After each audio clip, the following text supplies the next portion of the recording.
DGVCL company દ્વારા unit દીઠ 45 પૈસાનો વધારો ઝીકી દેતા વિવર્સોએ વિરોધ સાથે ડીજીવીસીએલની કચેરીએ હોબાળો મચાવ્યો હતો। સુરતના પાંડેસરાના ડીજીવીસીએલ કચેરીએ હોબાળો મચાવ્યો હતો। યુનિટ દીઠ 45 પૈસાના વધારા સામે વિવર્સો રોષ જોવા મળ્યો હતો અને વગર નોટિસે વધારો કરાતા હોબાળો કર્યો હતો। પાંડેસરા સ્થિત પ્રમુખ પાર્કના વિવર્સોએ કચેરીએ જઈ ભાવ વધારો પરત ખેંચવાની માંગ કરી હતી।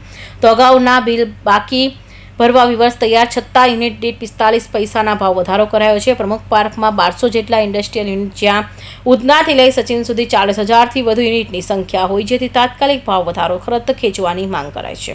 યુનિટ દીઠ 45 પૈસાનો વધારો વિવર્સને પોસાય તેમ નથી જેથી ભાવ વધારો પરત ખેંચવા અંગેનું નોટિફિકેશન બહાર પાડવાની માંગ કરાઈ હતી। Bureau report TV news Surat. Rameshbhai Patel. કાકા આજે કઈ રીતની રજૂઆત ને કઈ રીતનો વિરોધ કરવામાં આવ્યો છે? અમારો વિરોધ નથી, અમારી ખાલી એમને જે બિલ આપ્યા છે ખોટા 45 પૈસાના ભાવ વધારા પ્રમાણે એ જ અમારો વિરોધ છે। અમારો વિરોધ નથી, અમારી સાચી માગણી છે કે તમે કોઈ નોટિસ વગર કશું જ કીધું નથી અને સીધા બિલમાં એડ કરી દીધા 45 પૈસા તો એમ કહી દે એ 6 મહિનાના 6 મહિનાની ગણતરી કરીને આપેલા છે। હવે ખાતા ઉપર 10,000 રૂપિયા તો વારંવાર કેટલી પહોંચે છે? આશરે કેટલા ઇન્ડસ્ટ્રીઓ ખાતા આવ્યા છે ને અગાઉ પણ તમારી વારંવાર મીટિંગ થઈ ચૂકી છે? અમારા પ્રમુખ પાર્કમાં 1200 ગાળા છે અને આખી જે ઇન્ડસ્ટ્રીયલ છે ઉધનાથી માંડીને સચિન સુધી 40,000 વિવર છીએ અમે।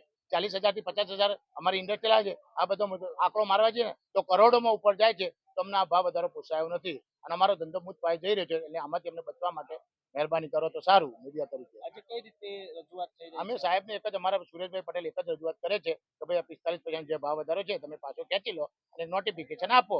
બસ અમારી આ જ રજૂઆત છે। નોટિફિકેશન આપેલા અમે જે બાકી બિલ છે અમારે જે ટાઈમે ભરવાના છે અમે ભરી દઈશું।